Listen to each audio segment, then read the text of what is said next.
Bienvenue dans Négatif, le podcast qui donne la parole aux créateurs et créatrices d'images et de sons. 2 fois par mois, nous vous proposons un grand entretien avec une personnalité du cinéma, du son ou de la photographie dont le travail artistique nous a marqués. Je m'appelle Thibaut Elie et je suis accompagné pour ce nouvel entretien de Maxime Rodriguez. Bonjour Maxime. Bonjour. Aujourd'hui, nous sommes enchantés de recevoir un homme qui trace dans le paysage artistique français une ligne singulière portée par la liberté entre l'insurrection, la poésie et l'aventure. Bonjour FJ Ossan. Bonjour. Vous naviguez depuis les années 1970 entre le cinéma, la littérature et la musique. Le cinéma d'abord, puisque vous avez réalisé 6 courts-métrages, dont La Dernière Énigme en 82, Zona Inquinata en 83 ou encore Silencio, qui a obtenu le prix Jean Vigo en 2007. Mais vous êtes également réalisateur de 5 longs-métrages, différents et précieux, étalés sur 30 ans, L'affaire des divisions Morituri en 84, Le Trésor des îles Chiennes en 90, Docteur Chance en 97, Darmaguns en 2010 et enfin 9 doigts qui a obtenu le Léopard de la meilleure réalisation au Festival de Locarno en 2017. Des films en noir et blanc, parfois en couleur, qui convainquent tant Jean Epstein que le film noir, tant des lumières étourdissantes que des intrigues sombres, tant la science-fiction que les situationnistes, et tous en pellicule argentique dont vous êtes l'un des plus ardents défenseurs. La littérature ensuite, puisque vous avez écrit selon notre décompte 20 livres depuis que vous avez 20 ans, des romans comme Génération Néant, sorti en 93, des essais méditatifs entre le journal et le manifeste comme le sublime Mercure Insolent en 2013, des revues aussi que vous avez éditées, ou encore des recueils de poèmes comme Bureau vs Formule Mort en 2007, vous inscrivant dans la tradition littéraire du cut-up, ou Vénétia Centrale en 2015, qui font de vous notre plus immense poète de la langue française, selon l'expression de la cinéphile et chercheuse Nicole Brenez, que nous avions reçue dans le 4e épisode de l'émission. Enfin, la musique, puisque vous avez fondé 2 groupes, DDP de la Destruction Pure à Toulouse, ainsi que rejoint au début des années 80 les MKB, Messageros Killer Boys, avec lesquels vous réaliserez 9 albums.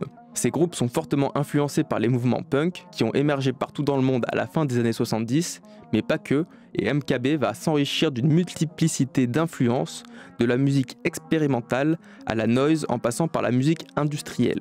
À ce propos, les auditeurs peuvent découvrir des extraits de vos travaux, poèmes, films et musique sur notre site négatif.co. C'est donc un programme chargé qui nous attend pour dresser votre portrait, FJ Ossan, à la frontière de ces différents arts, cinéma, musique et littérature.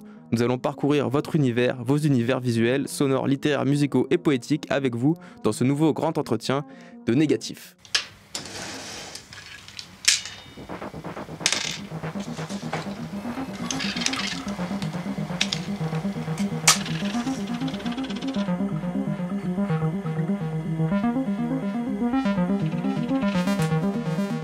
Tout d'abord, pour mieux cerner qui vous êtes, FJ Ossan, quel serait le mot le plus approprié pour décrire ce que vous faites dans la vie ?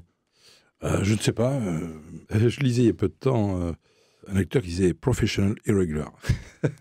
Irrégulier professionnel. Est-ce qu'on pourrait dire que vous êtes poète, punk, réalisateur, écrivain, chanteur et artiste ? Ou c'est trop de mots ? Oui, si on veut. En fait, j'ai commencé par l'écriture très jeune, et puis ensuite la musique, et ensuite le cinéma. Voilà. Oui, je dis toujours... J'aime citer Joe Strummer qui disait punk un jour, punk toujours. Donc vous avez été écrivain, chanteur, punk. Oui, en fait, c'est quelque chose de comme ça, d'irrégulier, d'alternatif, si on peut dire, dans la mesure où j'ai commencé par l'écriture, et puis, bien sûr, il y a eu l'explosion punk, ce qu'on appelait en 76-17. Donc, à la même époque, j'ai créé la première revue, que j'ai faite, qui s'appelait La Revue C à Toulouse. Et donc, ensuite, MKB, qui a démarré en 80. Et en 81, j'ai commencé à faire des films, voilà, 80, 82. Donc ensuite, n'étant pas un régulier professionnel, donc j'ai eu des accidents de parcours, comme ça, ce qui fait que je suis plus ou moins toujours revenu à l'écriture ou à la musique. On vous qualifie parfois de poète. Est-ce que pour vous, la poésie, ça transcende les arts ? Et donc oui, c'est dans les grandes passions que j'ai eu la poésie, que j'ai toujours, en fait. Après, c'est vrai que... J'ai eu aussi une grande passion pour le cinéma, ou le rock and roll, le noise and roll. Donc, mais en fait, je cherche sans doute le même niveau pénétrant dans chaque domaine, mais par des voies différentes, puisqu'en fait, c'est quand même très, très différent comme pratique. Et donc, vous naviguez en courant alternatif entre ces pratiques Oui, je reviens un peu toujours au point zéro, quoi. C'est-à-dire que qui serait? Oui, je disais en plaisantant que tous mes films étaient des premiers films ou des derniers films, voilà. C'est-à-dire que j'essaye de les... Je rattaque le cinéma à chaque fois avec un peu la rage d'en faire un premier film et de reprendre à zéro finalement. Et puis avec l'idée qu'il soit possible que ce soit le dernier. Parce qu'on est toujours prêt à être effacé dans le cinéma. On va commencer avec votre dernier film, 9 doigts, sorti en 2018. La nuit, dans une gare, Magloire prend la fuite, sans bagages et sans avenir. Comme il tombe sur un paquet d'argent, les ennuis s'enchaînent. Une bande est à ses trousses, dont il finit otage puis complice. Suite à un braquage raté, ils embarquent tous à bord d'un étrange cargo. Rien ne se passe comme prévu et la folie gagne le bord. Les hommes semblent être les jouets d'une machination conduite par le mystérieux 9 doigts. 9 doigts, c'est aussi le titre de votre dernier film. Mais avant d'être un film, c'était un scénario que vous avez écrit de vos mains. Comment est née l'idée de 9 doigts? Oui, disons que, en fait, c'est pas très compliqué. C'est vrai que le film commence comme un film noir, et donc il est capturé par une bande, et d'otages, il devient complice, et de fil en aiguille. Et donc le film navigue un peu en trois mouvements, c'est-à-dire que ça commence vraiment comme un film noir, presque muet. Puis ensuite, il y a une espèce de dérive plutôt vers l'aventure maritime, puisqu'il fuit à bord d'un cargo, et là, tout se complique, et après, on finit presque dans quelque chose de peu gothique, entre vaisseaux fantômes, une île mystérieuse et artificielle qui magnétise le navire, et ils échouent, enfin voilà. Là, ce qui a piloté, disons, l'idée vraiment du film, c'est l'écriture, c'est de retrouver, disons, la densité magnétique de certains récits d'aventure de ma jeunesse, quoi, que ce soit Edgar Poe ou Conrad. Mais en fait, c'est finalement une idée plus littéraire, bien que tout ça, un film, ça se fait. Oui, il faut écrire des scénarios pour pouvoir trouver de l'argent, et puis ça fait un bastingage vers l'autre rive, si on peut dire.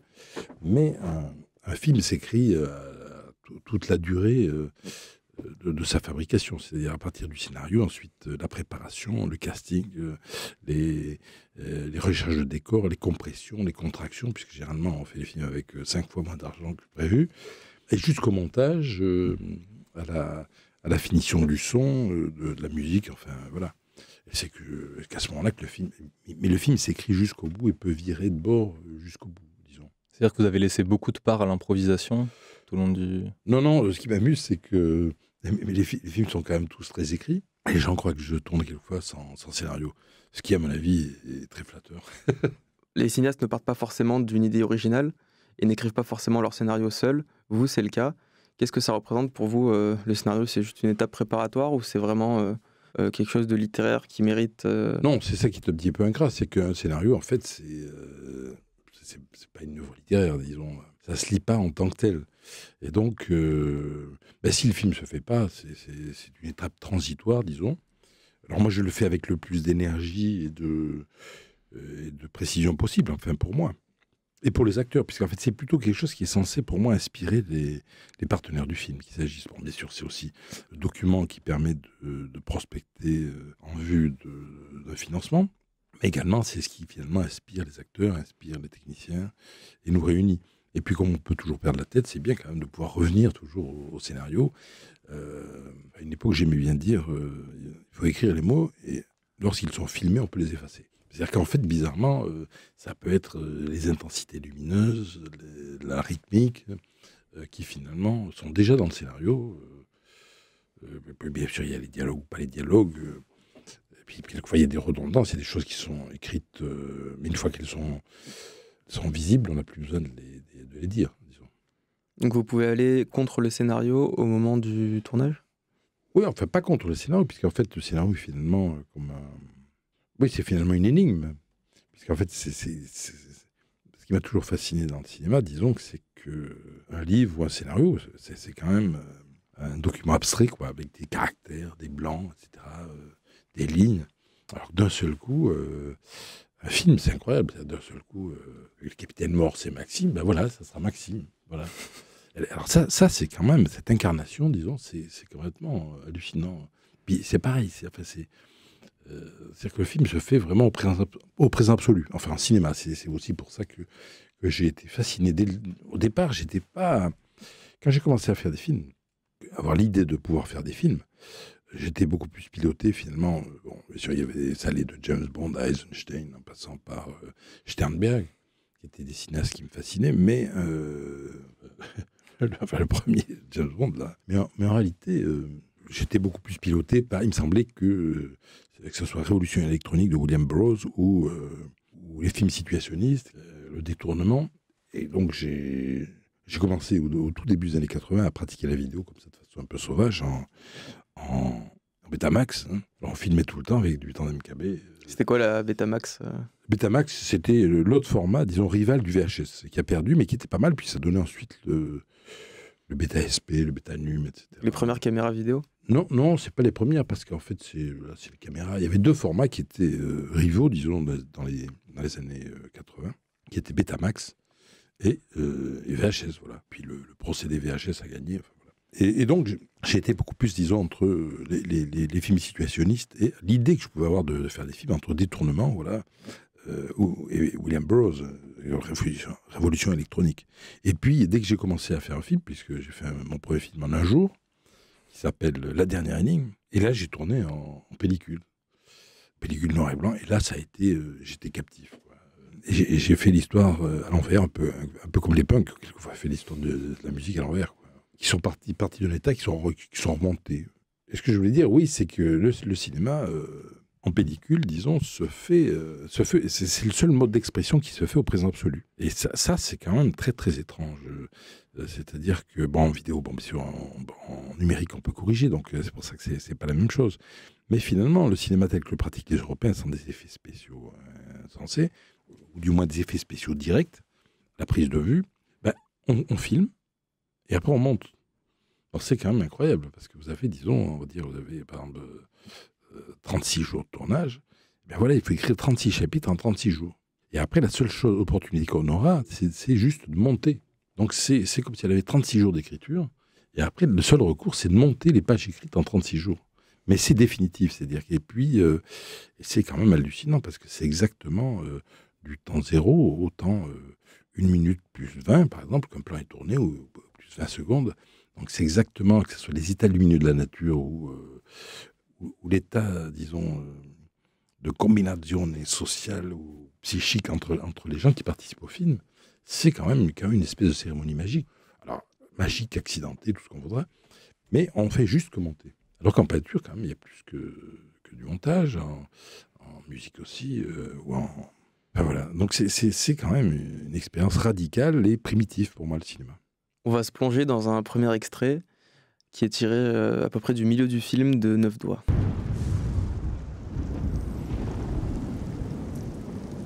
Dehors, le ciel crache des éclairs. Dans moi, c'est tout pareil.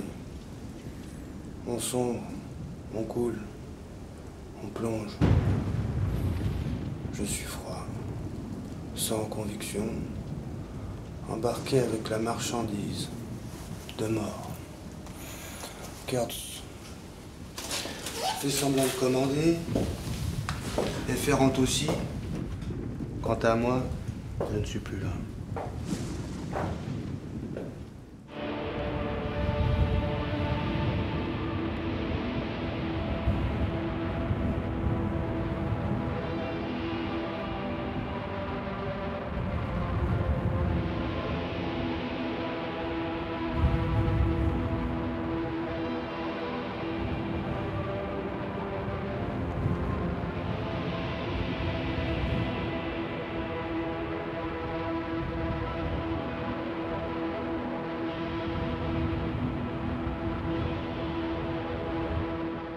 Est-ce que vous vous souvenez de ces deux plans? Oui, je me souviens. Je crois que c'est Paul Ami. Dehors, il y a l'orage, la foudre tonne. Et donc, les lumières passent par les hublots, des éclairs. Et donc, c'est une espèce de voix parlée, dite. Enfin, oui, c'est-à-dire qu'il rêve. Et puis ensuite, je crois que ça doit être la musique qui est sur le départ du vaisseau, quoi. On voit la Sri mer. Ahmed Volkenson 5. Et on voit la mer déchaînée. À propos de tempête, on a retrouvé une carte postale que vous avez envoyée au magazine 3 couleurs, où vous dites Il y eut la tempête en juin dans le sud-ouest, la navigation sur un porte-container aux Açores, un long tournage dans les soutes, la course sur les volcans, un débarquement en Zodiac sur une plage nue durant lequel j'ai manqué de me noyer, les conspirations, l'étude spéculative de la facilité du monde et la simple fin de l'homme. Et vous concluez, épuisé mais pas mort. Quel genre d'aventure a pu être ce tournage ? Oui, c'est-à-dire que le film était vraiment en péril, disons, moins de 2 mois avant son tournage, puisque une production m'a abandonné, donc on a repris avec OSS 100 et un jeune producteur, là, 10-15 productions, on a repris le film et on a tout de suite entamé le tournage. Et donc ça a été une chance, en fait, de faire le film en 2 étapes, puisque le film a d'abord été tourné en France pendant 2 semaines, et le reste a été tourné ensuite Portugal et Açores, une grosse partie aux Açores, en septembre, à partir de septembre. Et je me souviens que pour rejoindre par la route Biarritz, où démarrait le film, parce qu'on a tourné à Biarritz et à Pau, à l'époque, on a dû faire 300 km de détour parce que la France était complètement inondée. Et ça a été aussi de la chance, puisque j'ai tourné les scènes que j'ai tournées, il y avait vraiment la tempête à Biarritz. Et donc c'est les scènes de début, mais on peut avoir des scènes comme ça, hein, ce genre de scène, on peut filmer ce genre de déchaînement des éléments au mois de janvier ou février, mais pas au mois de juin. Là, j'ai tourné au mois de juin. Donc c'était une chance. Et puis ensuite, oui, bon, ça a été toute l'aventure de retrouver les Açores, le bateau, il y a 5 bateaux différents. Et puis c'est vrai que la mer est assez ombrageuse, pourrait-on dire, et inattendue aux Açores. C'est des grosses vagues, quelquefois très lentes, mais on s'aperçoit qu'il y a 4 mètres il y a un creux de 4 mètres.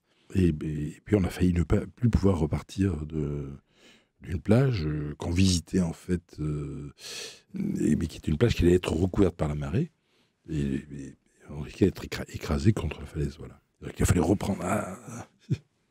Et donc vous avez joué avec la mort dans ce tournage ?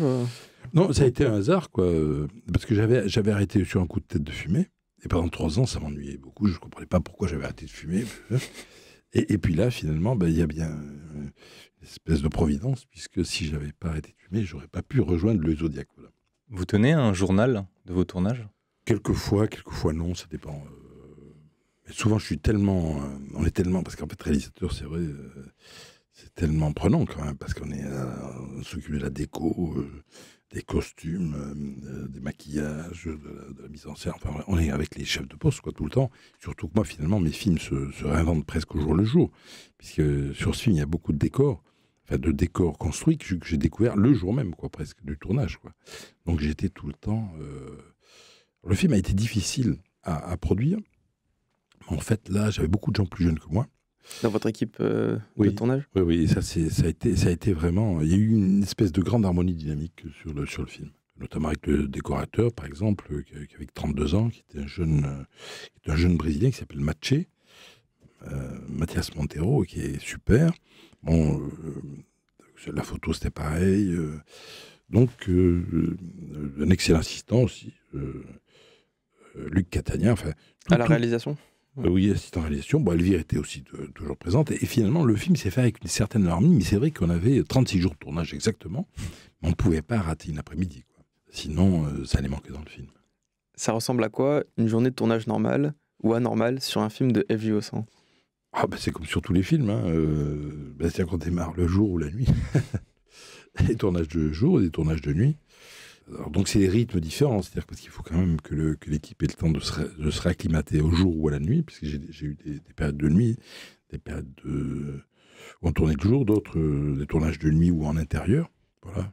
Oui, de toute façon, chaque film est vraiment différent comme expérience. Voilà. Il n'y a pas de journée type de tournage chez vous ? Non, parce que il y a des scènes, on filme en muet avec un Zodiac, une caméra, on parle à l'improviste un peu. Et puis d'autres fois, c'est presque moi j'aime bien faire du faux studio, disons, que ce soit dans des hangars ou dans des soutes de bateaux, reconstruire finalement. Et donc c'est une espèce d'alternative entre le filmage dans des conditions réelles, quoi, de lumière, et finalement l'artifice d'un espace confiné. Comment est-ce que vous dirigez vos acteurs ? Ça, je ne saurais pas dire. Vous répétez avec eux, vous leur parlez du scénario Ah oui, bien sûr, on se voit un peu, mais en fait, c'est vrai que je répète assez peu. Enfin, si, on répète, bien sûr, Mais ils sont plutôt pour prendre ses marques, mais j'aime bien conserver la fraîcheur de la prise de vue. Parce que je sais qu'il y a des réalisateurs qui répètent presque comme au théâtre et qui ensuite lancent les acteurs. Non, ça, c'est pas mon cas, non. J'aime bien garder, disons, justement la force de l'accident aussi. Les acteurs comprennent toujours ce que vous leur faites dire, Ah, ça, il faut leur demander. à votre avis? Mais j'aime bien aussi que les acteurs soient un peu débordés par le texte, notamment avec Guy McKnight, c'était extra. J'ai fait 2 films avec lui, donc c'est le chanteur de The 80s Matchbox Behind Disaster, donc qui est britannique, d'origine écossaise, je crois, de Brighton, et qui était le chanteur de The 80s Matchbox Behind Disaster, qui est un très bon groupe. On s'était rencontrés en 2003, et ensuite on a fait en 2007, on s'est retrouvé à Vladivostok pour Ciel éteint, un film de 25 minutes, et puis d'Armaguns. Et c'est vrai que j'aimais bien parce que donc il parlait comme ça, presque de façon phonétique, mais il voulait pas absolument parler le français. Et il y a des moments, comme ça, j'aime vraiment sa présence physique active, disons. Bon, on dirait qu'il est presque débordé par le texte, mais ça donne une épaisseur à la parole différente. Voilà. Mais disons que surtout mes films, j'aime bien varier les tempos ou l'attaque du monde par les acteurs. C'est-à-dire qu'il y en a qui peut être quelqu'un comme ça, d'un peu sauvage, d'un autre presque dans l'improvisation, un autre, je sais pas, disons qu'entre tous les comédiens, surtout sur 9 doigts, tout est différent, que ce soit entre Lionel Tuat, entre Damien Bonnard ou Paul Ami, et puis Pascal Grégory, par exemple. Vous choisissez souvent des acteurs en fonction de leur voix. Vous avez aussi d'autres critères physiques, une gueule. Oui, je sais pas. Parce qu'en fait, c'est un ensemble. Hein. Quelquefois, ça se précipite comme ça, et puis, c'est comme ça. Mais en fait, c'est parce qu'il y a un tel, plus un tel, plus un tel. C'est un petit peu comme une partition, finalement. Réunir des acteurs ou des non-acteurs, quoi. Que représente l'acte de cadrer un plan et d'une certaine façon le monde? C'est magique, puisqu'en fait, donc le cadrage et le montage savent ensemble. Et c'est redécoupé, alors par la lumière ou par le cadre, et bien sûr le montage ensuite. Et c'est toujours vertigineux pour moi de voir ce qu'il en ressort, quoi. Aussi bien, c'est ce que j'appelle la déterritorialisation, puisqu'en fait, souvent dans mes films, les gens ne reconnaissent pas les lieux, quoi. Comment on réinvente un lieu, on le revisite, enfin, on le revisite, on le voit de son point de vue aussi, et on le donne à voir différemment, qu'il se donne un premier accès à la réalité, disons. Dans Mercure insolent, votre essai, vous citez William Burroughs dans Les Garçons sauvages, qui disait « La caméra est l'œil d'un vautour au-dessus d'une région située dans les faubourgs d'une ville mexicaine, une région de détritus, de moellons et de bâtiments inachevés. » Qu'est-ce que cette phrase vous inspire par rapport au fait de cadrer? C'est curieux parce que le livre en question est un livre sur le cinéma qu'on demandait. Bon, après, une espèce d'imprécation contre la numérisation généralisée du monde, pourrait-on dire, mais c'est quand même un livre sur le cinéma. Mais disons que le questionnement rebondit tout le temps, finalement, par le retour à de grands écrivains ou de grands poètes, quoi. Enfin, des gens qui m'ont beaucoup marqué. Et c'est vrai que Burroughs est un écrivain immense, et notamment la trilogie des Garçons sauvages.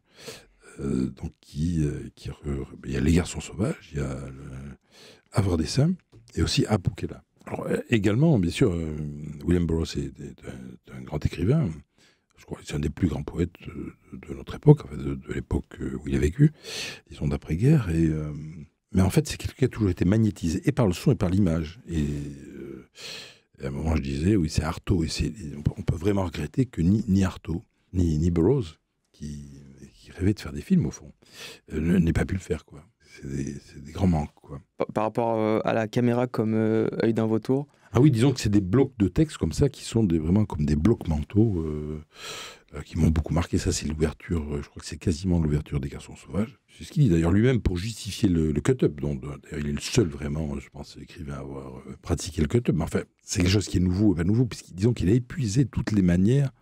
Il a utilisé toutes les voies possibles pour épuiser la possibilité de ne pas écrire. Voilà. Alors que ça soit par les scrapbooks, par les compilations sonores, par ces enregistrements, ces piratages de sons, ces constitutions de banques d'images, etc. Et donc il explique que finalement le cut-up, ça a toujours existé dans la salle de montage d'un film. Voilà. Toujours dans Mercure insolent, là c'est vous que je vais citer, vous dites « Il n'existe objectivement que 2 ressources cinématographiques au départ, le visage et le paysage. Ensuite, on se verra tendre des histoires entre ces figures pour organiser les flux et reflux dialectiques. Lumière. » Oui. C'est-à-dire que oui, on filme le landscape, le landscape, ou on filme le paysage finalement. En gros, c'est quand même fondamentalement les deux points extrêmes, quoi. D'ailleurs, on peut filmer le visage comme un paysage ou le paysage comme un visage. Et donc vous naviguez entre les deux? Oui, et je me réserve toujours des moments pour filmer ce que j'appelle les plans vides, enfin, qui ne sont pas directement des plans de mise en scène de comédiens dans le cadre, quoi. Parce que ça, il faut attendre, et puis à un moment, je sais pas, c'est comme un poème finalement. Il faut que ça soit, ça peut se tourner très rapidement, mais il faut l'instant propice. Comme vous l'avez dit, vous avez collaboré avec un jeune chef opérateur sur 9 doigts, Simon Roca, qui est sorti de l'école Louis Lumière en 99. On l'a vu récemment sur le film Sophia Antipolis, en 16 mm, de Virgile Vernier, réalisateur français que l'on a reçu dans l'émission. Pourquoi avoir choisi Simon Roca sur ce film, enregistré en pellicule et en noir et blanc?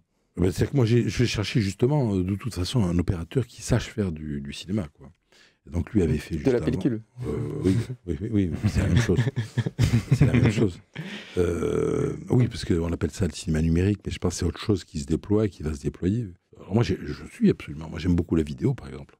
Donc, j'ai rien contre la vidéo ni le numérique. Mais disons que ce film, ça m'aurait beaucoup coûté. Hein, et je crois que le film aurait été mauvais si j'avais pas pu le faire en pellicule. Parce que je pense qu'on fait pas du tout les mêmes films, selon même si c'est le même scénario et qu'on s'astreint plus ou moins. Disons que même dans le cinéma, je sais pas comment j'aurais pu conserver le contrôle sur le film, parce qu'il y a une discipline organique avec la pellicule, parce que la pellicule est comptée, tout coûte cher et tout le monde est tendu quand même si le film se passe comme il doit se passer. Tout le monde est tendu dans le même élan, que ce soit des comédiens, des techniciens. Et justement, il y a une espèce d'ardeur collective qui est plus intéressante finalement que le seul précepte individuel respecté par l'un ou par l'autre pourrait donner, quoi. Voilà. Donc il y a toujours cet accident à l'œuvre, cet accident et la nécessité qui est finalement enfin, voilà. Oui, alors que le numérique, je pense, c'est différent, même si ça ressemble au cinéma une fois que c'est fini. C'est pas pareil, puisque tout est recréé. Disons, le cinéma, c'est argentique. Disons qu'il y a une réalité objective, il y a une réalité physique, chimique et optique. Parce que comme le cinéma numérique, c'est un cinéma fait par des capteurs qui imitent les effets du cinéma argentique, disons. Et donc, c'est beaucoup moins brut. Enfin, on peut trouver une autre brutalité, une autre... Mais qu'est-ce que ça change quand les films sont projetés en DCP, en numérique ou en DVD pour les spectateurs? C'est ça que je dis. C'est-à-dire qu'après, bon, c'est sûr, on est tous devant maintenant des grands postes de télévision. Et on regarde un film, alors bon, c'est vrai, mais je pense que c'est différent de toute façon qu'on regarde.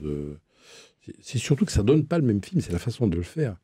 Et puis, je sais pas, moi, c'est presque sexuel. C'est-à-dire que me dire que je décharge tous les soirs dans un ordinateur, non.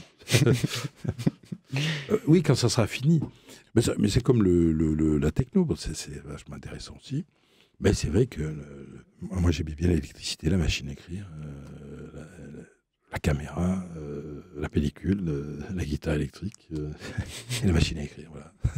Pourquoi alors continuer à filmer en noir et blanc?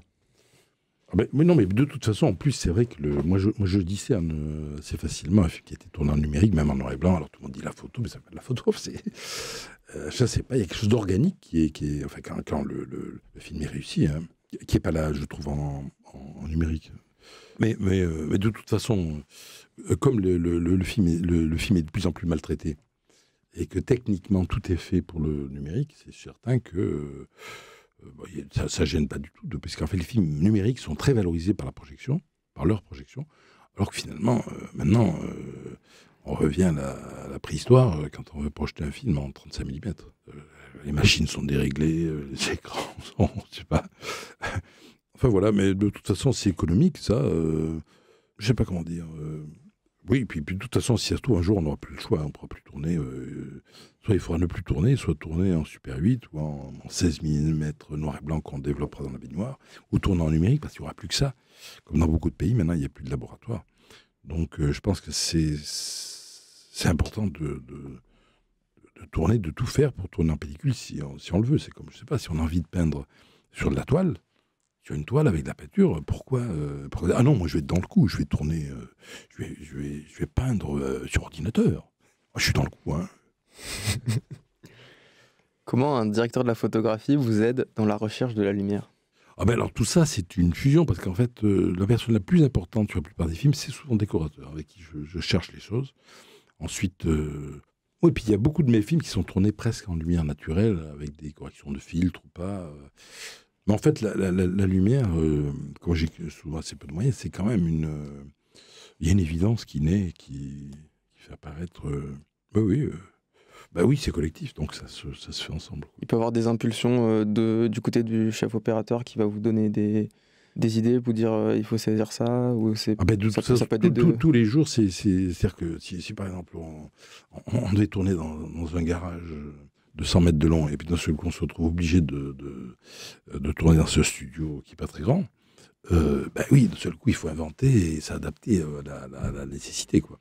Alors il y a aussi ça qui fait force de loi. Puis s'il fait beau au lieu de pleuvoir, ça change tout, mais on tourne quand même s'il pleut. Enfin, et c'est là, et quelquefois c'est là le sublime du hasard, quoi.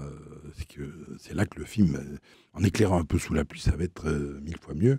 Ou oui, ça se fait toujours différemment, et tous les films se font différemment, suivant les personnes aussi, suivant les. Alors c'est là aussi que le scénario est important, parce qu'il indique. Parce que comme on est souvent presque dans un état second, je trouve, dans un film, on est presque emporté. Et c'est bien de revenir au texte, à l'acteur. Mais disons que je repars souvent beaucoup de l'acteur maintenant. Et souvent, les acteurs m'ont beaucoup aidé à négocier les films, disons. C'est qu'en fait, oui, les acteurs ont défendu souvent fanatiquement les films, en les faisant. Et bien que je ne sois pas un metteur en scène d'acteur, à mesure où je n'ai pas une carrière de metteur en scène de théâtre, mais j'ai beaucoup appris, par contre, dans le rock'n'roll ou le noise and roll. Mais dans l'urgence, dans le fait d'être là, j'ai un petit peu joué quelquefois dans mes films. Et donc, je sais aussi ce que c'est... que de toute façon, tout passe par l'acteur. C'est son corps, c'est sa voix. Donc, on ne peut pas dire... c'est un peu vain de dire, cette tyrannie de l'acte du metteur en scène, c'est plutôt un autre sort, je pense, la metteur en scène, c'est quelque chose de plus magnétique, magique, je ne sais pas de quoi ça... Puis c'est un espace respiratoire, oui, tellurique et magnétique et lumineux qu'on partage. Et on est tous, enfin, un film, un plan, une scène... Voilà, je sais qu'il n'y avait pas de drogue, il y a des gens qui disent oui, il y avait beaucoup de drogue sur tel. Non, c'est faux. Et tous les acteurs ont l'air de fantômes, je ne sais pas pourquoi, comment ça se fait. C'est ça le cinéma, en fait. Mais de notre côté, c'est vrai qu'il y a une différence quand même entre les techniciens et les acteurs. C'est-à-dire que quand un film est mauvais, raté, disons, le réalisateur, autant que les acteurs, sont finalement déshonorés. Parce que les autres peuvent toujours s'en sortir en disant oui, mais il devenait fou, il n'y avait pas les moyens, il y avait. Voilà. Alors que non, les acteurs, ils doivent rendre compte, parce que quand on les voit, c'est un mauvais film, quoi. Et donc, on a une alliance objective concrète. Financièrement ? Oui, d'une part, oui, parce que vraiment, ils ont été tous très chics sur le dernier film, puisque le film était tourné de façon un peu communiste, puisqu'on était tous payés pareil sur le tournage, les techniciens d'un côté et les acteurs de leur côté. Après, il y a des intéressements différents, enfin, je ne sais pas comment ça se négocie, toutes ces affaires, mais... Donc il y a eu vraiment, comme on était très au-dessous, parce qu'en fait, oui, aussi, les films se tournent en numérique, parce qu'il y a de très gros salaires. Voilà. Alors que là, si on veut tourner en argentique, c'est un peu plus cher, il faut être plus économe en pellicule, on ne peut pas faire 40 prises, etc. Mais donc ici, il y a une autre urgence, c'est vraiment une autre façon de faire les films, je crois. Mais je comprends tout à fait que les gens qui sont nés avec un smartphone, ils adorent tourner en... Oui, d'ailleurs, c'est sans doute le smartphone qui est l'avenir du post-cinéma, quoi. Pour reprendre les derniers mots que vous avez écrits sur votre carte postale à 3 couleurs, épuisé mais pas mort, comment est-ce que vous arrivez à terminer un film ? Tous les films, j'ai jamais dépassé. Ça va du temps 0 au temps X, et puis un jour c'est fini le film. Et donc, c'est fini, il n'y a plus d'argent, il n'y a plus de pellicule, et donc le film doit être fini.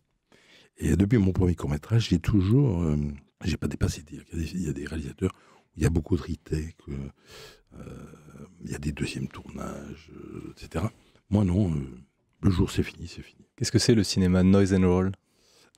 Non, je sais pas, il y a le noise and roll, le cinéma noise and roll, la poésie. Je crois que c'est une chanson, on avait poésie, cinématographe, noise and roll, bruit d'atome. Bruit d'atome.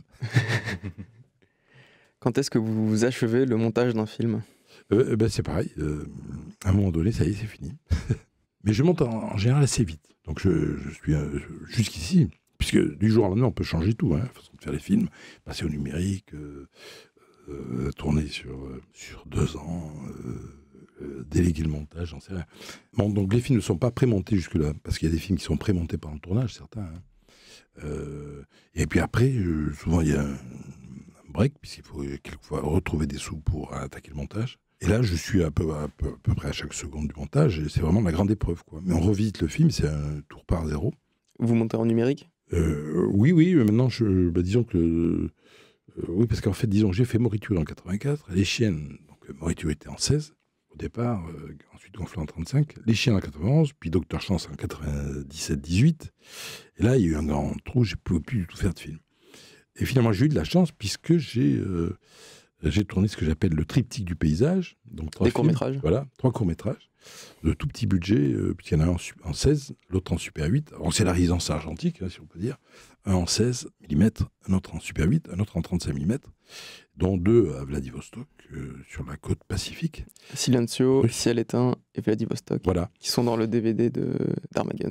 Voilà, et j'aimais beaucoup cette époque parce que j'ai redécouvert, disons, le cinéma, mais en même temps, disons, il y avait un statu quo entre le numérique et l'argentique. C'est-à-dire qu'on pouvait tourner en 16, 35, ensuite on montait une bande vidéo, quoi. C'est un télécinéma. Et ensuite on conformait en film, et après on numérisait la pellicule, en fait, etc. Et ça, c'était extra parce que ça m'a beaucoup plu, donc je me suis habitué. Alors ça a été une discipline parce que je n'aurais pas cru que c'était possible.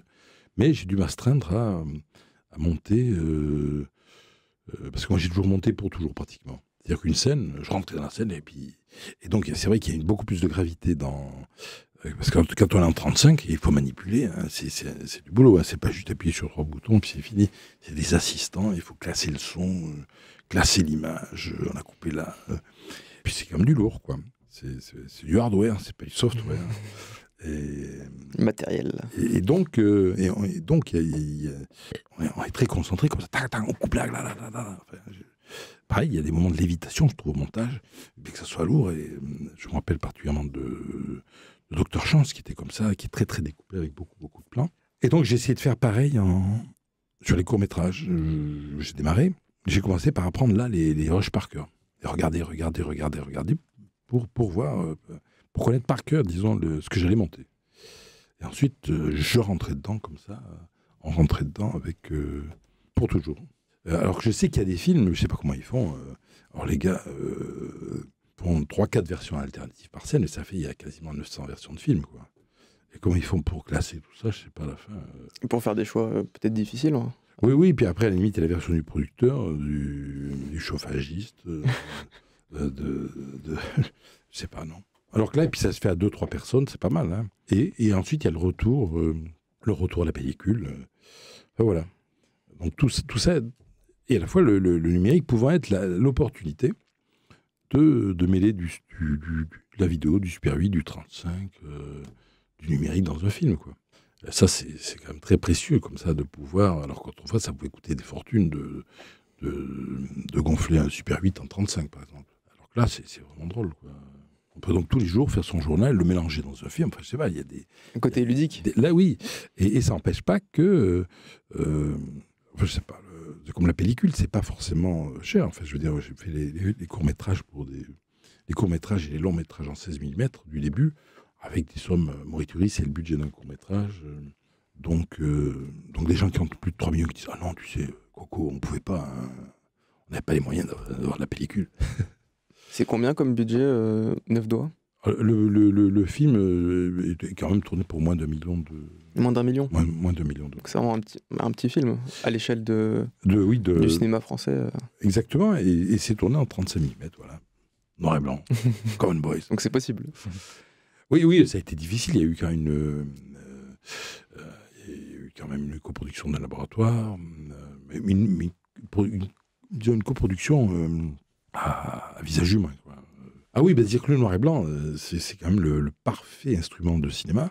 Je crois que c'est Julien Gracq qui dit le cinéma, ça se fait en muet et en noir et blanc. Ensuite, bien sûr, après, on peut rajouter de la couleur et du son. Et disons que déjà, dès que la couleur apparaît, c'est déjà presque de la télévision.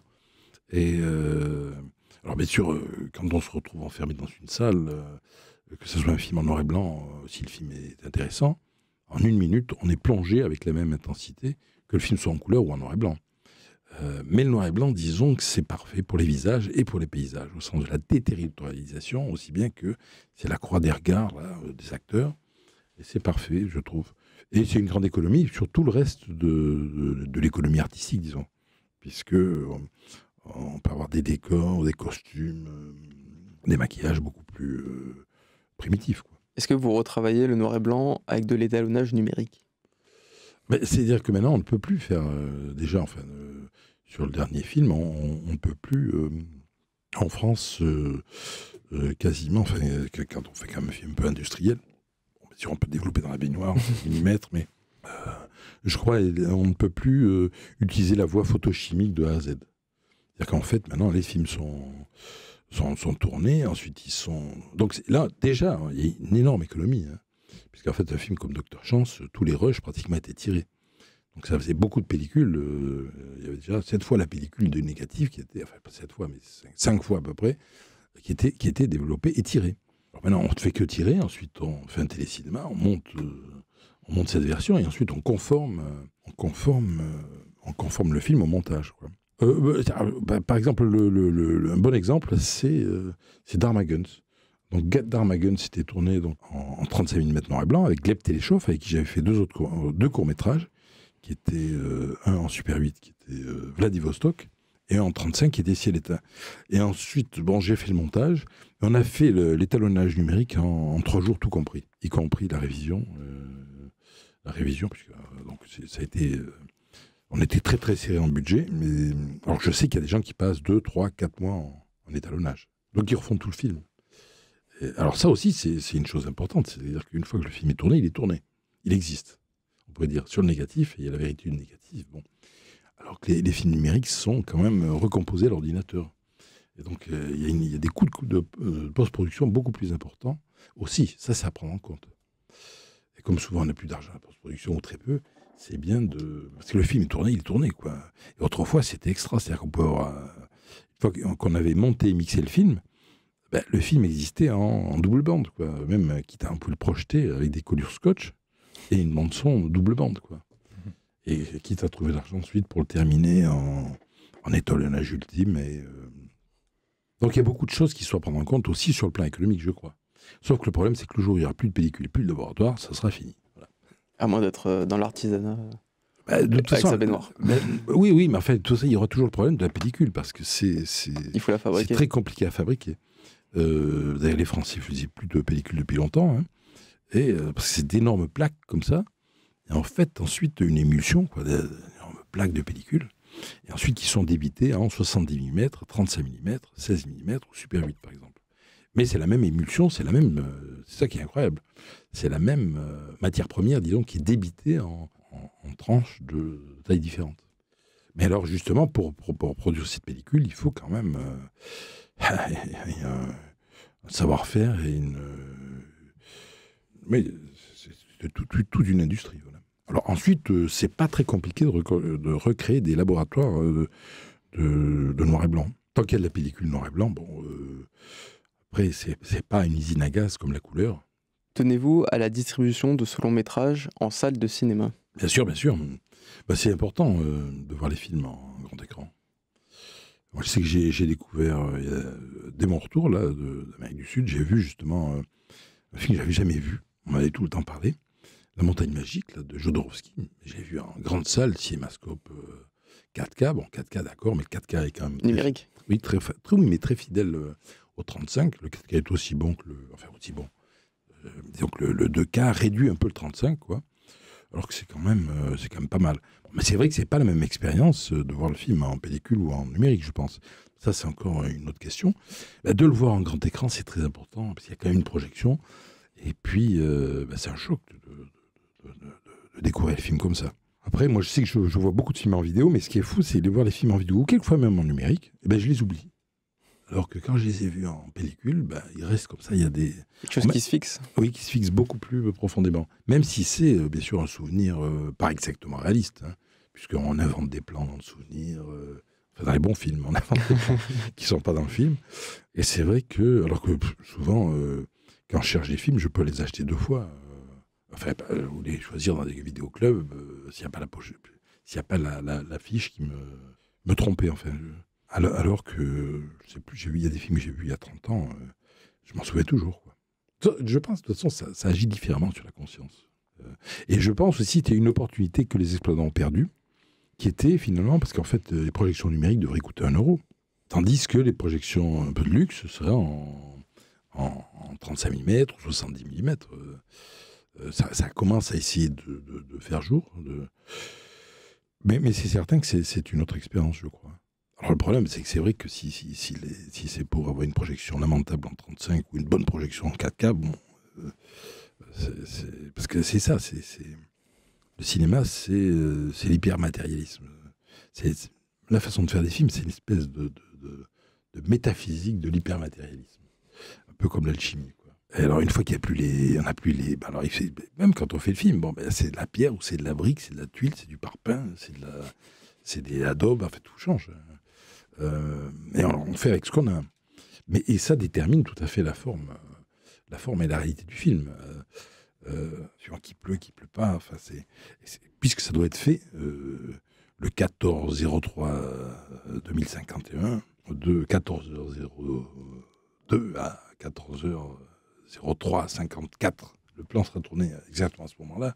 Donc c'est à ce moment-là que les éléments vont parler. On va écouter un deuxième extrait qui vient de votre film L'affaire des divisions Morituri.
Ce film, c'est votre film de fin d'études que vous avez réalisé à l'IDEC.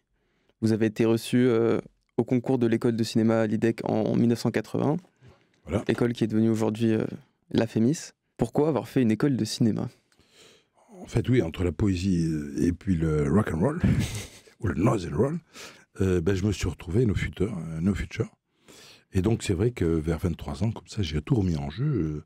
No future, c'est-à-dire c'est-à-dire que les voies étaient bloquées. Parce qu'en fait, vivre sans rien faire, si on peut dire, assez jeune, ça va.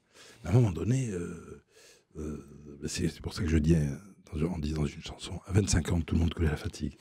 Et donc, à 23 ans, j'ai passé le concours, je l'ai eu. Et c'était un peu du pile ou face, comme ça. Et j'ai fait l'école parce que, n'étant pas du tout de milieu de cinéma, j'aurais jamais imaginé faire du cinéma. Voilà. Et pourquoi ils vous ont pris ? Parce qu'il y avait le concours, et puis j'ai eu le concours, quoi. Ils vous ont pris pour votre aspect poète non, c'est assez mathématique, l'IDEC. Hein. Il y a 3 étapes. Je crois que ça n'a pas tellement changé, d'ailleurs, le concours de la FEMIS. Donc d'abord, on doit faire un dossier à l'époque, un dossier de 30 pages. Écrire un dossier de 30 pages.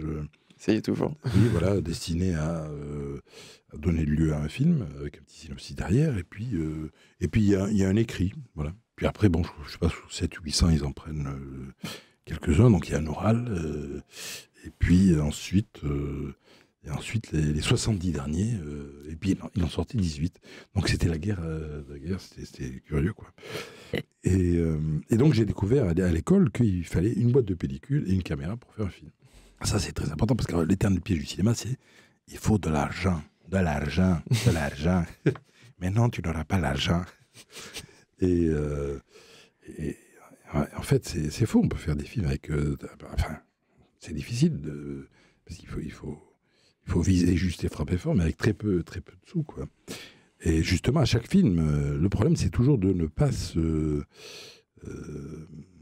ne pas perdre la tête, disons, de ne pas dématérialiser son projet dans sa propre tête.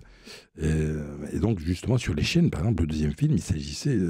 on n'avait pas une petite somme, mais on a essayé de voir, mais on avait quand même un peu d'argent entre le CNC, la possibilité du CNC, un peu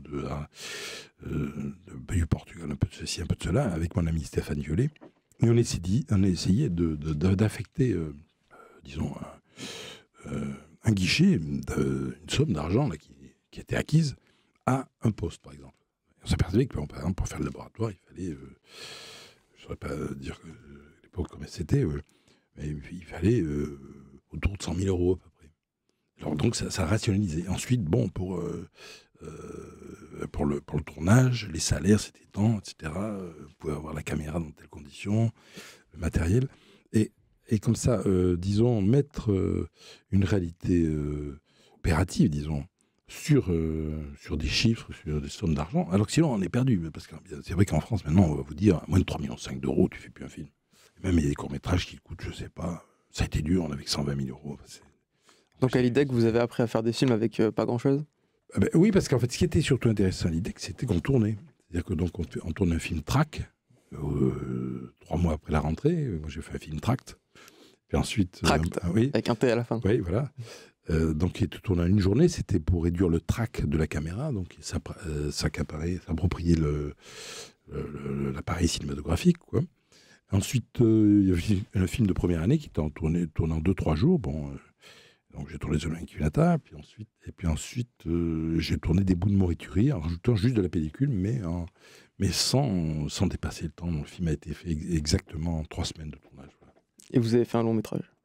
Et oui, c'est l'affaire Division Morituri, qui était bien sûr d'abord en copie double bande. C'est-à-dire, je l'ai présenté à Rotterdam en double bande. J'avais la colleuse avec moi, au cas où la pellicule se déchire. Et voilà. Et ensuite, le film est allé à Cannes et on a eu une petite avance sur cette après réalisation, 200 000 francs. 30 000 euros. Voilà. Comme ça. Oui, exactement. Et donc, le film a été gonflé, il a pu sortir en salle. Et il est sorti en 85. Mais ça a été toute une histoire entre la fin du montage, donc mai 84. Voilà. Mais je me rappelle, mais c'est fou, parce que les films, que j'entends des extraits, mais même là, quand on faisait la restauration de Dr Chance, je vois le film, mais j'entends déjà le son de la séance. Et j'ai une espèce de mémoire le son vient avant l'image? Ah oui, je sais déjà le son qui va arriver, donc je ne sais pas comment dire, mais comme les films ont été quand même violents à faire, je ne sais pas, c'est dans la fibre de mes neurones, je ne sais pas.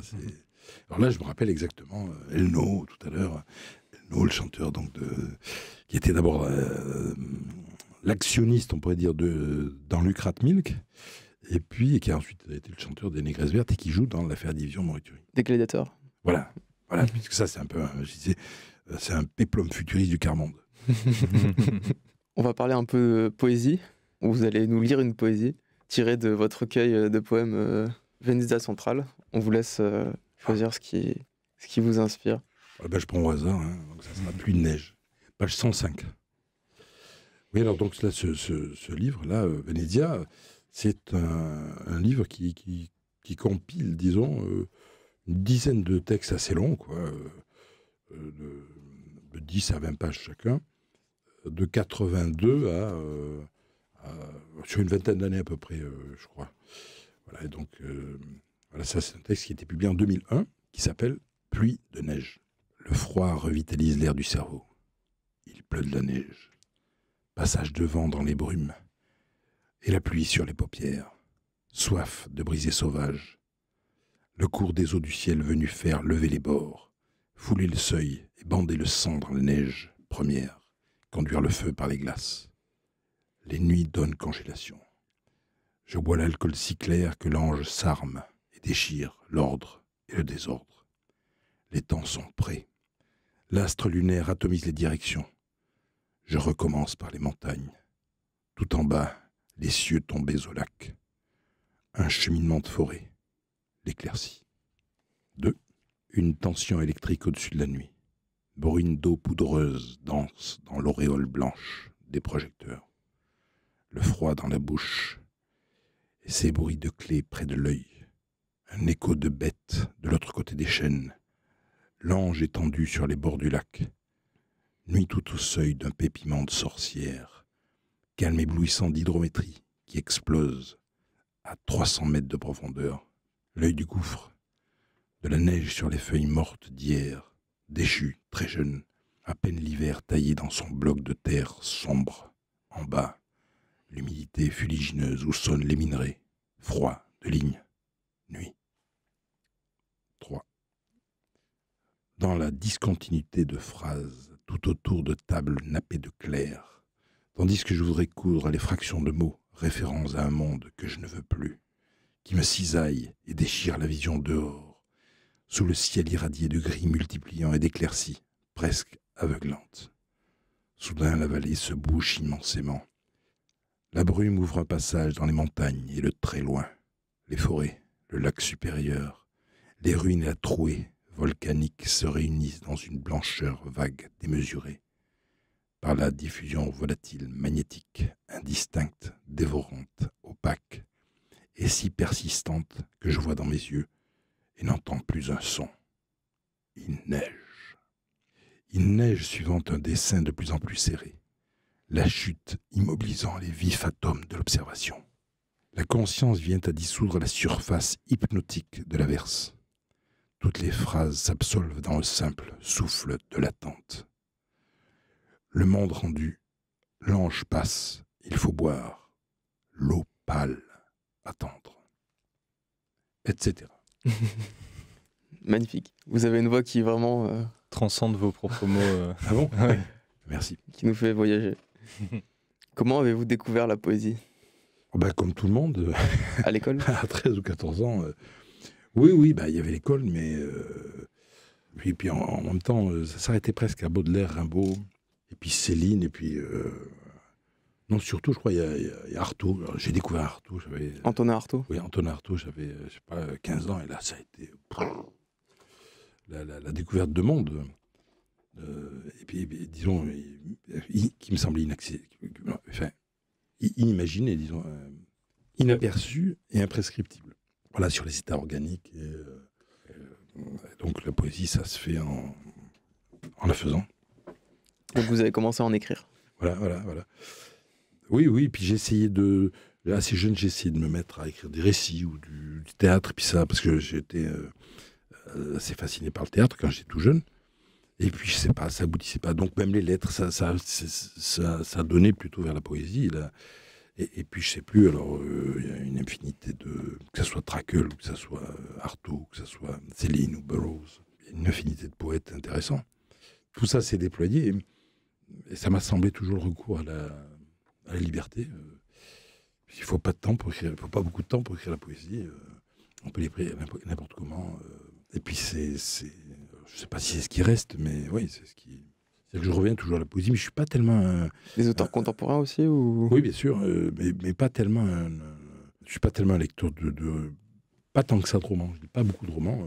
C'est plutôt des essais. Là, je reçois le livre de Boyce, par exemple. Mais c'est plutôt entre essais, poèmes, histoire aussi. Par exemple, j'adore un livre que j'ai découvert il y a 3-4 ans qui s'appelle Le Middle Ground. J'ai découvert comme ça, j'écoutais la radio un dimanche de pluie en attendant d'aller au cinéma dans la voiture. Et donc il y avait une émission sur France Culture. Et c'est l'époque avant l'histoire officielle américaine, disons, du 16-17e jusqu'au 19e siècle. Ouais.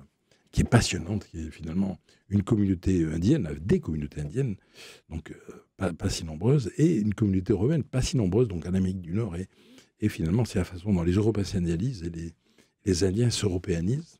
Le livre est absolument passionnant. C'est un type qui s'appelle Richard White. Le titre? Ça s'appelle Le Middle Ground. Le Middle Ground. C'est chez Anacarsis, un éditeur de Toulouse, justement. Et l'auteur explique qu'il avait envie de traiter cette époque.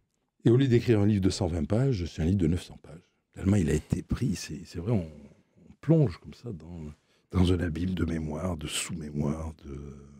Dans votre Mercure insolent, à la première page, vous posez la question « À quoi bon des cinéastes en un temps de manque ?»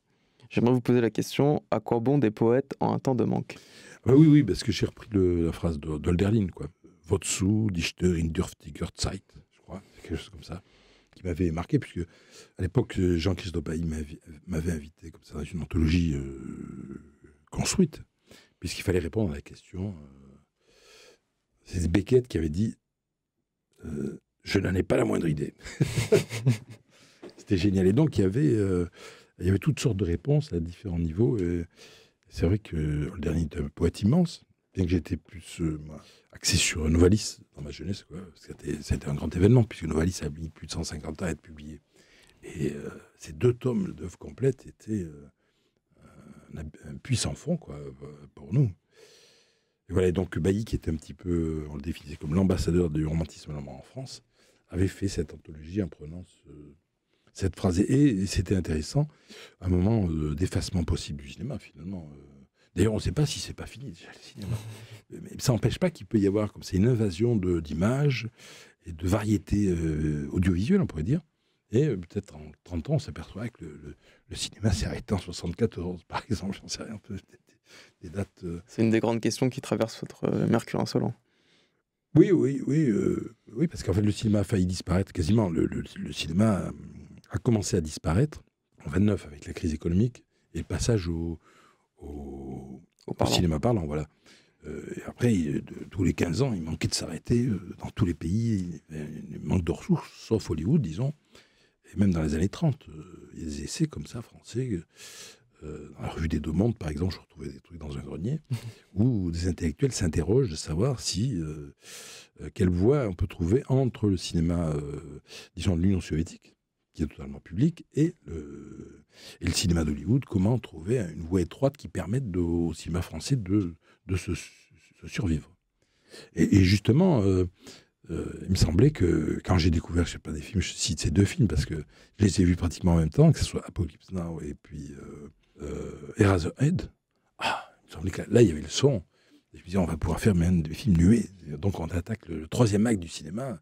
Puis d'abord eu le cinéma muet, mais qui est excessivement riche, où il y a 120 000 âges, puisque dès 22, la forme du film est déterminée, quoi, enfin, est inventée.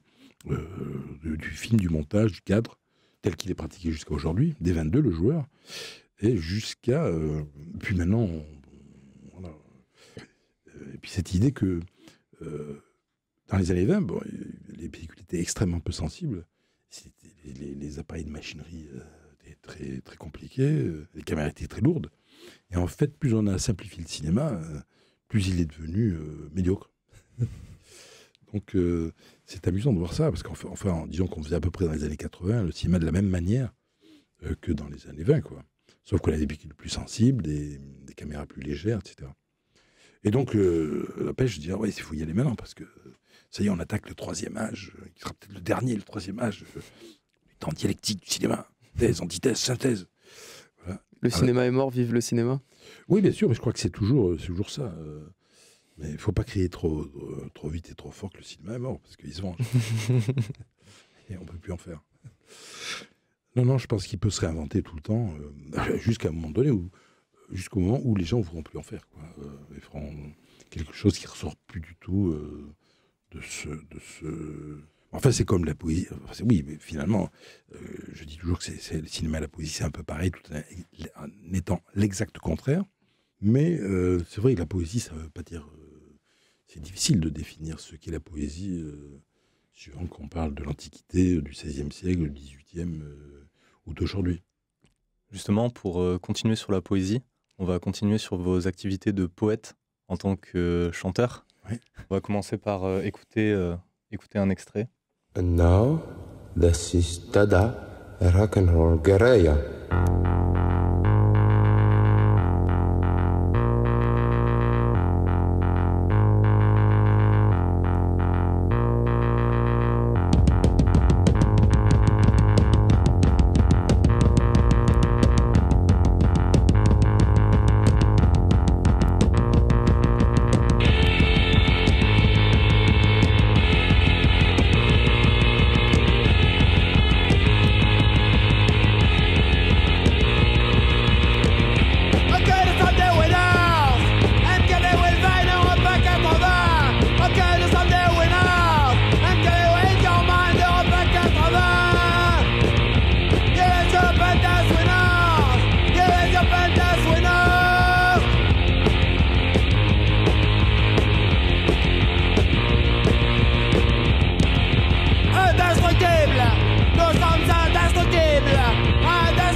Donc c'est un morceau qui nous a beaucoup marqué, qui s'intitule European Death Winner, de votre groupe, le groupe MKB, que vous l'avez écrit et chanté en 1980.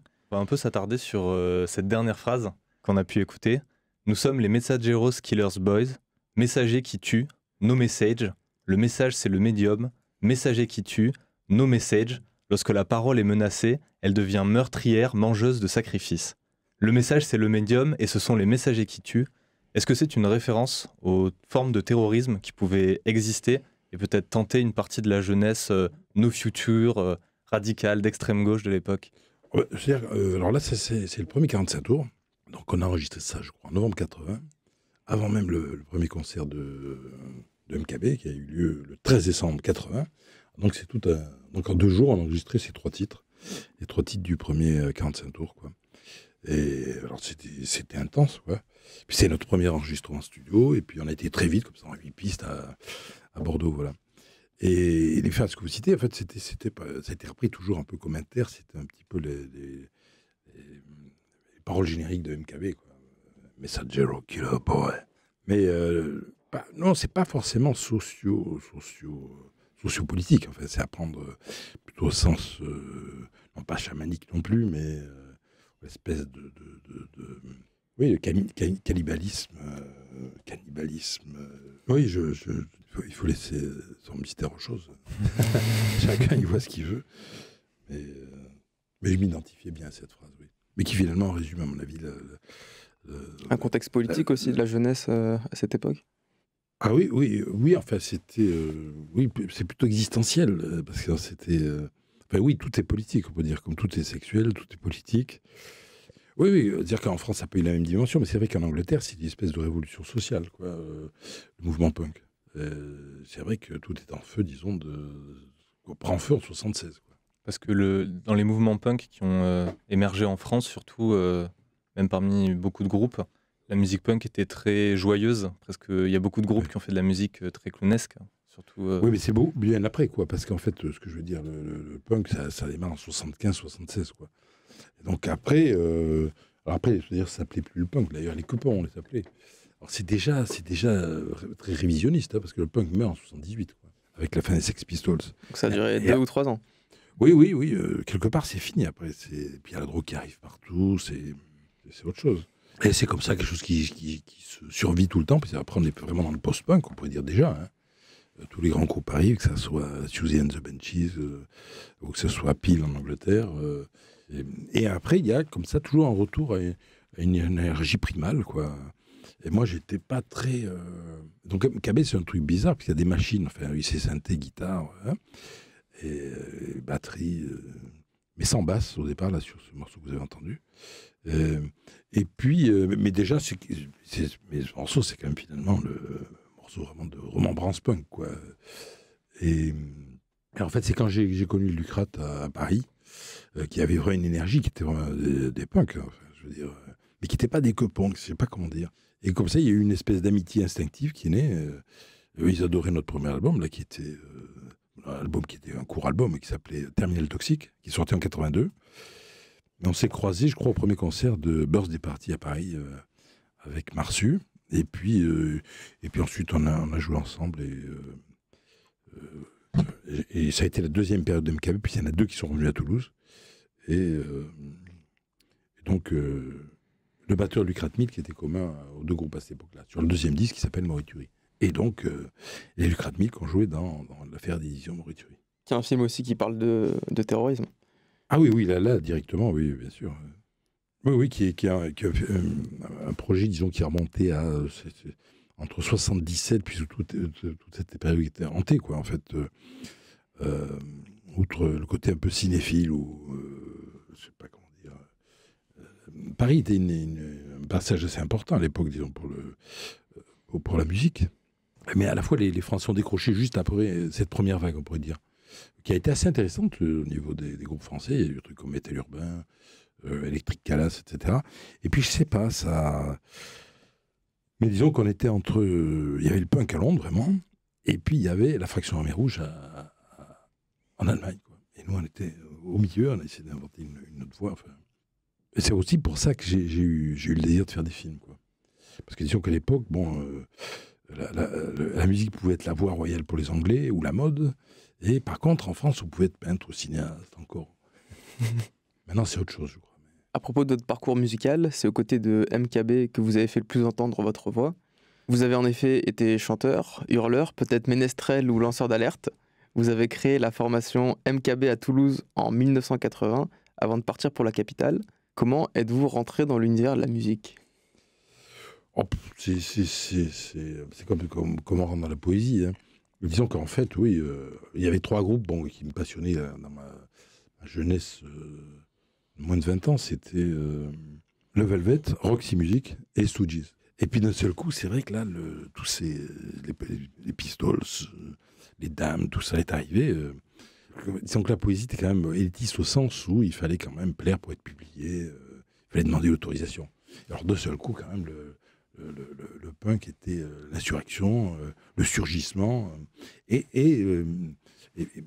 c'est un voyage dans des classes sociales, parce que c'est vrai que les punks étaient une extrême minorité quand même au début, mais il y avait des gens de tous bords, des gens cultivés, ou des gens comme Elno, par exemple, qui était un type vraiment génial, mais qui était vraiment un prolétaire, mais avec une espèce de poésie qui s'intéressait à tout, qui était très doué. Voilà, c'était drôle, hein. Il pouvait y avoir le punk de Toulouse, sur les 9 qu'il y avait, qui était le fils de prof de fac, ou l'aristocrate décadent, ruiné. Enfin, je sais pas comment dire. Il y avait un vrai brassage social. Oui, mais même par exemple, il y a une espèce d'élection à l'envers, quoi.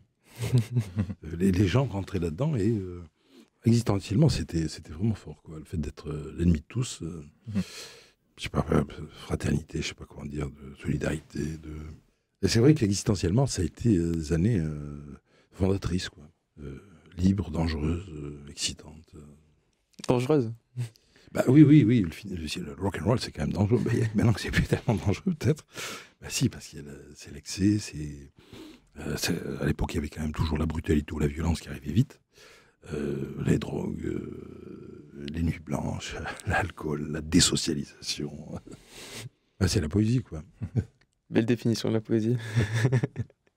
Justement, Avant MKB, vous avez fait partie d'un autre groupe, DDP, de la Destruction Pure, qui était un groupe uniquement live, si je ne me trompe pas. Oui. C'est-à-dire qui vous enregistrez pas niveau concert ni niveau disque.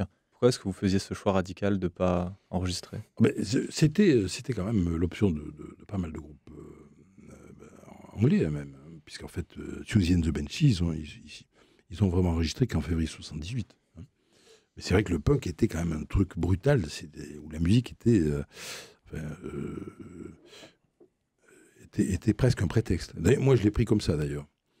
Et je pensais que c'était qu'on était nostalgique, quand ça se voit dans les pochettes de disques. C'est vrai, il y a une nostalgie de Dada, de la tabula rasa, la table rase, quoi, et l'action, quoi. L'actionnisme, enfin, ou même, comme disait, comme a dit Marinetti, la poésie est aussi un acte. Voilà, et le fait que la poésie puisse être une performance éphémère. Oui, mais un acte, c'est un acte. Donc le punk, c'était ça. Et c'était propager de l'agitation d'abord. Alors la musique le permettait. Mais en fait, on a appris à faire de la musique en commençant à jouer, quoi. Mais presque. Et d'autres, bien sûr, savaient déjà jouer parce que les Pistols savaient bien jouer, quoi. Enfin, nous, de notre côté, moi, j'aurais jamais pensé non plus être chanteur de rock and roll. Et c'est devenu comme ça. Et l'idée qu'il puisse y avoir des peintres punk, du cinéma punk,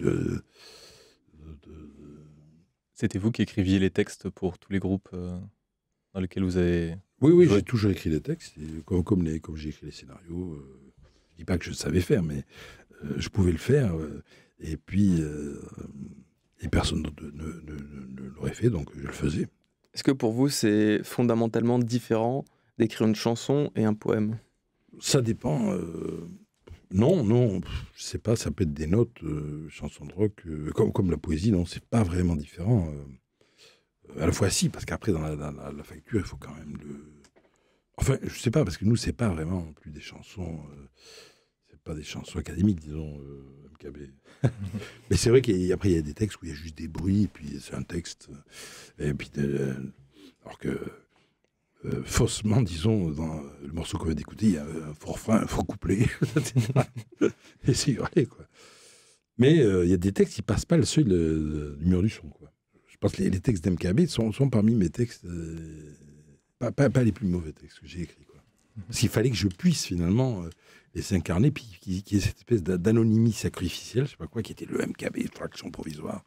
Il fallait pas que ça soit comme ça, quelque chose de privé, quoi. On va écouter un autre extrait, tiré de la bande-son du Trésor des îles Chiennes, également joué par MKB. Le titre s'appelle « Soleil trahi ». Soleil trahi, je ne sais que dire. Un plissement d'ailes me chiffonne l'intérieur.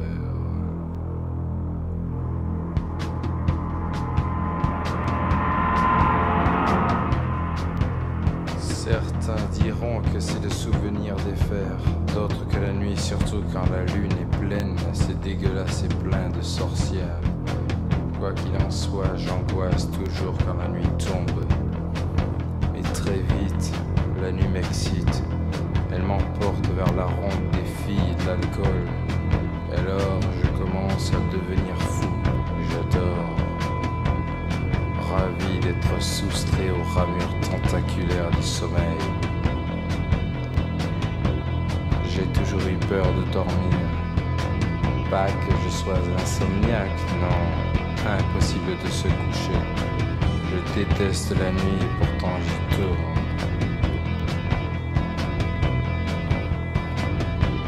Un plissement d'ailes me chiffonne l'intérieur. Je ne combine rien, j'ai des ambitions. L'âme est vague, pas de quoi en tirer gloire. Grande passion déçue, vêtue des rails, on imagine le reste. À peine une texture surgit de la chair qui vous attire vers en bas sans qu'on puisse descendre. C'est con de viser le ciel sans rien voir, cause qu'on est trop roide pour descendre. De la tête fut toujours roide. Tendre l'âme et cassée dans le corps. Le nord, le jour, le soleil le soir, les trahis. Il est tard, je n'irai pas dormir, il n'y a rien à faire dans le noir, sauf une fille dans l'ombre. La glace dans les îles, un peu de neige sous les paupières. Le ciel est noir sans cristaux, la terre est morne sans promesse. Nous sommes tristes, la lune ne compte plus. Vous avez composé une grande partie des musiques de vos films, vous-même avec votre groupe. Quand vous composez pour vos films, est-ce que cela change votre manière de travailler ? Non, mais je veux dire que c'était MKB qui continue, puisqu'en fait, on a commencé avec Jack Belsen, MKB, et puis à un moment donné, il y a un peu de Jack Belsen, sauf la période Morituri. Et donc, on a disons, vraiment fait les choses ensemble, et en reproduisant finalement un peu le même schéma. C'est-à-dire que j'étais le chanteur, il était le guitariste, c'est devenu un peu la même chose dans le cinéma, quoi, où le son était important. Et comme on n'avait pas les moyens d'acheter les musiques ou de payer, on s'est jeté dans le vide pour le Trésor des Ilchennes. Et là, Jack est disparu le 7 décembre dernier. Mais donc, c'est une amitié qui a duré longtemps, quoi, de 79 à 2018, quoi, 1980.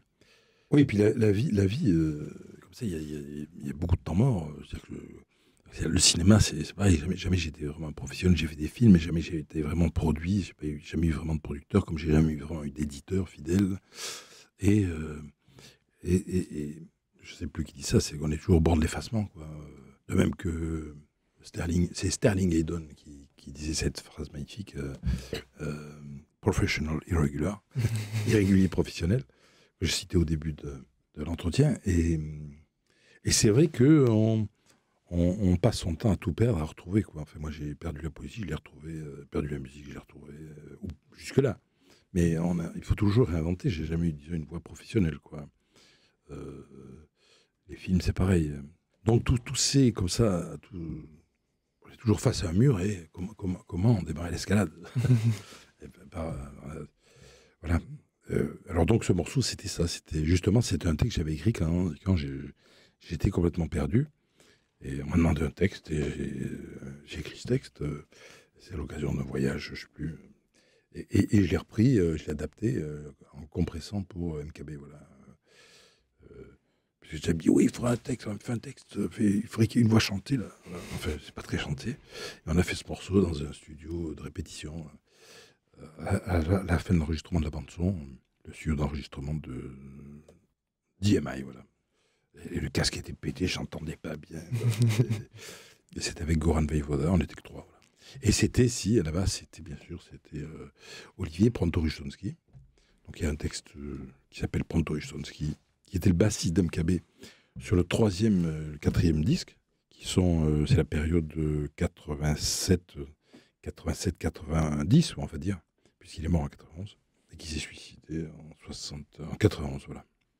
Et à la batterie, c'est Klaus, ici, deuxième batteur, qui lui aussi s'est suicidé dans ces années-là, années 90. Nous approchons de la fin de cet entretien.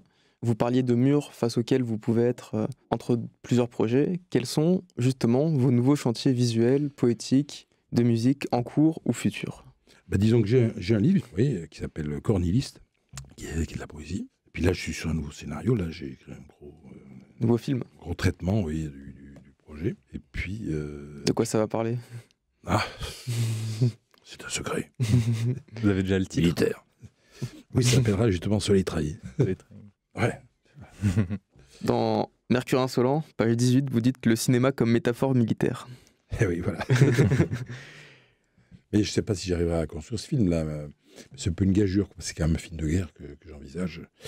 Et j'ai jamais fait ça. Ni de film historique, ni film de guerre. Et j'aime bien comme ça utiliser. Mais c'est presque comme un code de conduite pour l'écriture, quoi. Là, je fais un film noir. Là, je fais un film de science-fiction. Là, je fais un film gothique. Même si... Les genres du cinéma. Oui, mais de façon libre. Ah oui. Mais quand même avec l'idée quand même de le faire à ma manière. Mais ça me... Alors, je l'ai déjà dit souvent, mais c'est vrai que les genres... c'est vrai qu'il y a un renouveau du genre, mais pas au sens où j'entends, je crois. C'est-à-dire qu'il y a des gens qui sont vraiment dans le genre 70, machin. Moi, j'aime bien bouleverser les codes, mais en gardant comme ça... comment dire, mélanger Dreyer... James Bond dans un film de science-fiction. Et pour les films de guerre, ce serait qui ? Pour le film de guerre que vous allez faire. Il y a les films de guerre, il y avait plein de films admirables, fabuleux. Mais c'est vrai que ce que je disais, c'est que oui, comme en poésie, finalement, le genre, même si on fait de la poésie en mutation, mais c'est vrai l'idée de que ça soit, même en vers libre, une élégie ou une ode ou une série de sonnets, c'est pas pareil du tout. Ça change la forme de la poésie, quoi. Même si le fond est le même, quoi, au départ. Et le cinéma, c'est un peu pareil, il me semble. Voilà. Et une dernière question, quel conseil ou petit mot adressé à un ou une jeune qui voudrait faire du cinéma aujourd'hui? Faire ce qu'on veut au départ. Et puis utiliser la jeunesse dans la mesure où, avec le plus d'intensité, parce que c'est le moment où on enregistre presque instantanément, où on apprend vite. Donc, provoquer toutes les expériences. Eh bien, très bien, on va rester sur ce mot-là, provoquer des expériences. Et une fois n'est pas coutume, nous allons conclure l'émission en écoutant une musique que vous nous avez apportée, FJ au sang, et dont je crois vous allez nous dire quelques mots. C'est-à-dire qu'en fait, c'est la musique de fin, de toute fin, du générique de toute fin, puisqu'il y a un faux générique un peu, de 9 doigts. Mais qui est un live sorti en 96 qui s'appelle Loi des fantômes. L'ennemi est partout, couchons-nous. L'ennui est au trou, couchons-nous. Tout ça finira sur un air de rock'n'roll ou sur un baiser as a big kiss smack. 1, 2, 3, 4. La chance et le malheur pour nos amis d'être des morts.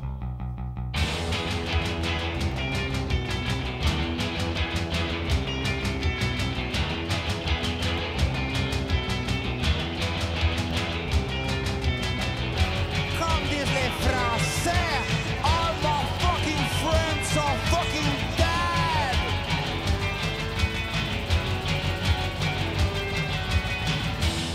Me sens dans la couleur internationale, bleu, blanche, mort, emplit la mort et la poudre. Comme disent les Français, all my fucking friends are fucking dead.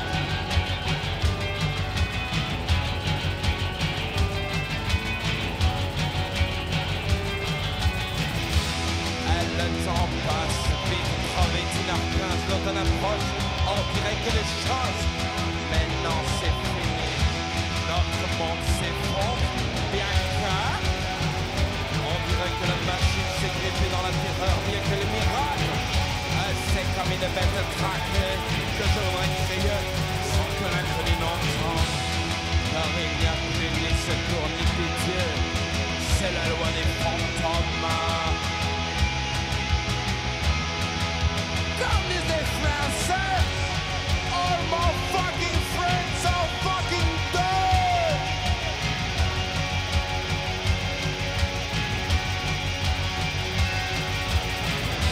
Des serpents sous la lampe, l'œil rempli d'ordure, revenu de tes outrages, des reptiles dans le cœur, et l'âme trempée de fleurs de lèvres.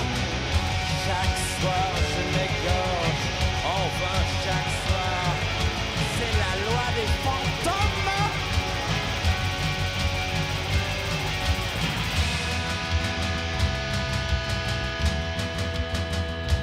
Comme disent les Français, All my fucking friends are fucking dead.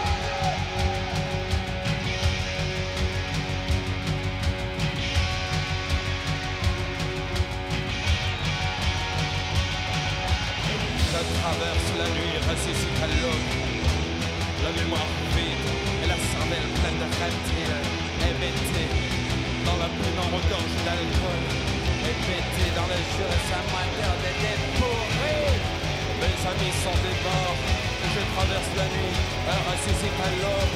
La mémoire vide et la cervelle pleine de reptiles.